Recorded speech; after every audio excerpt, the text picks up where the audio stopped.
Beautiful romantic situation देता हूं मैं तुम्हें। नेहू और रोहू की मोहब्बत के ऊपर सडनली प्यार भरा कोई नगमा, कोई प्यारा सा गीत अगर तुम अभी इसी वक्त कंपोज कर लो तो हम मान जाएंगे कि तुम सचमुच एक धुरंधर कलाकार हो।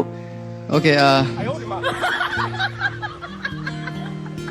मैम, अगर मैं कुछ गलत गा देता तो मेरे को माफ कर देना। अरे नहीं, आप मतलब इतना अचानक से एचआर ने एक सिचुएशन दे दी और आप गाएंगे, मैं तो उसी के लिए बहुत एक्साइटेड हूँ। Right ma'am.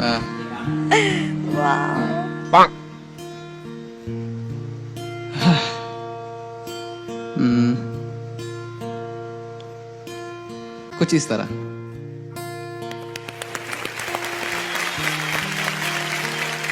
Hmm.